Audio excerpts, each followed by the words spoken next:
have the Lakers facing off that we came from no LeBron James. We have the Lakers facing off against the Milwaukee Bucks in the second game of our doubleheader here on ESPN. When you look at the matchups, Chiney, that the Lakers could potentially draw in those top 4 seeds in the Western Conference in a 7-game series in the playoffs, is there any team that you like the Lakers' chances against? Oh, what a mean question. Is there? I feel like any team other than the Denver Nuggets, the Lakers will feel good about, because if Even you look Clippers? at the OKC, yeah, well, the Clippers too. The OKC Thunder, right? They have issues interior with the front court. That's where LeBron James scores his points. That's where AD is. Right now, we just followed the news the last 2 days of Karl-Anthony Towns being back, out. So you look at that matchup too. They might see that as favorable. And I'll say this: as much as the Lakers are locked into the play-in right now, because below them is 10th, and there's like a 6-game span from there, and above them they need to win like 4 games to try to get out of the play-in into the playoffs. I don't want to play LeBron James in a, first-round series. We've seen what he does for big games. Now, I am worried about his health, right? Being out tonight, that's going to be difficult to see if he's going to be able to keep it going. But the Lakers, I don't think they fear anyone as long as they have their guys out there.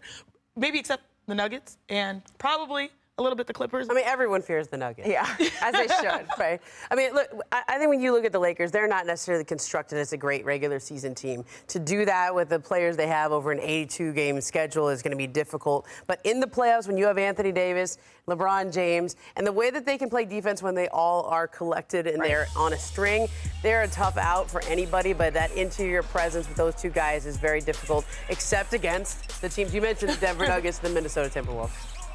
Yeah, I agree with the panel here in the sense of I don't think they fear anybody except for the Denver Nuggets.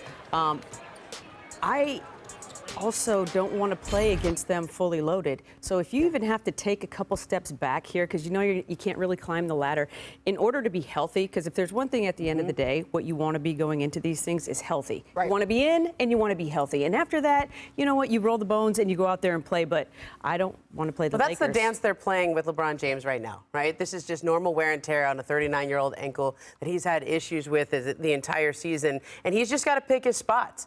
In a game where if you're not feeling 100%, then maybe you give it this game and stay and be healthy for Sunday against Minnesota. But that's the place where they are, because they don't have any games to waste here, yet they have to pick their spots with him. The Los Angeles Lakers have the 8th toughest remaining schedule, and this stretch, which we've said has been a homestand, all 11 games they have at home, with the exception of the Kings going up north. Milwaukee, Minnesota, Sacramento, Golden State, that's all loading for them. So not having LeBron James, even though they can weather the storm for one night, it's going to be hard moving forward to try to build some momentum. Ant is averaging a career best 26.4 points a night. That's on pace to be the highest in Timberwolves history. So not Kevin Garnett, not Kevin Love, not Cat, but Anthony Edwards. Becky, what message did Ant send last night? I think he sent the message that I am more than willing to be the man while they wait this time for Cat to heal up. And it's the desire, the killer instinct is what I have loved to see out of Ant. And actually, at the end of the day, when you're building an organization and you're building these pieces, to see this young man kind of turn into the man and rise up at the most important time, the most crucial time coming into these playoffs, I couldn't be more excited for the Timberwolves, but also Ant specifically. Yeah, we see Anthony Edwards raise his game without Karl-Anthony Towns. Before we dive into that a little bit, Chiney, just how serious is this injury for Cat, Ramona? What more can you tell us? Well, look, when he had this injury, you have a choice. It's a meniscus injury, and you can say, all right, try to play through it and see how it goes, and you never know if it can get worse, or you can have a setback and then you have to have surgery. Or you can have the surgery now and have a pretty good idea that 4 to 6 weeks he will be back. So that puts you on a timeline right for the start of the playoffs, if all goes well from the surgery that's going to happen early next week, and then when he gets into the rehab cycle. See, what we're witnessing right now with Anthony Edwards is, I know you guys know the book, Call of the Wild, right? A domestic dog goes crazy in adverse circumstances and brings out his best self.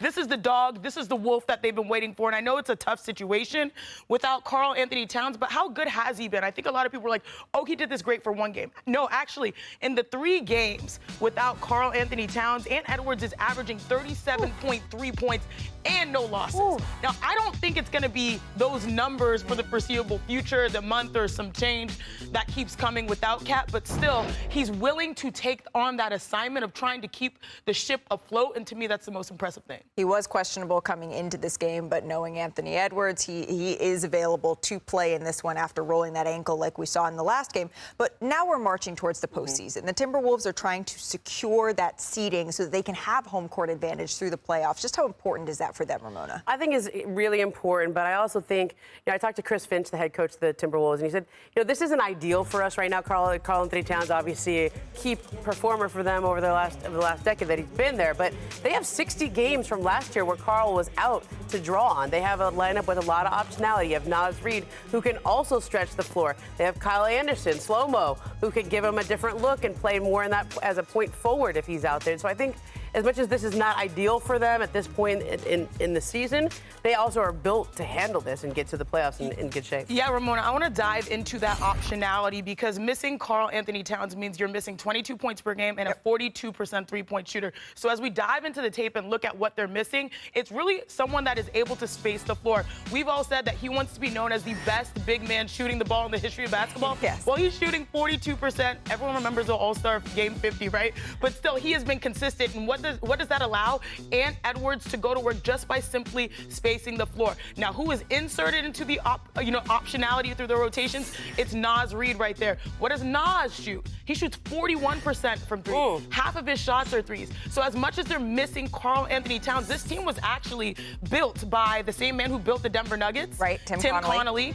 And it was built through the lens of defense. Their offense is something that they've seen as a work in progress, but it seems like they are built to also withstand something like this based off of their depth on their roster. Naz Reid was really a luxury for them to re-sign and to extend him. And a lot of teams don't have that kind of luxury to have that money to go into the tax the way they did. But this is why you do that. This is why you have that. Now, look, we're talking to the coach over there, the super team with the Las Vegas Aces. You have optionality for days. Well, you always like your number one and number two options best. You got number three over there, too. You Yeah, got number four. Exactly. You know what? Players always win the game at the end of the day. But I will say this, and Chiney, you hit on it a little bit. I think they'll be able to withstand this kind of time without Cat is their defense. You play defense, you're always going to give yourself a chance. They've played great defense all year long. Maintain that, and you're going to be in games. Wanna try to boast at what I look like. Think I'm gonna try to wear, I pull up all range. Jimmy with the heat, I'm on fire. It's NBA over here,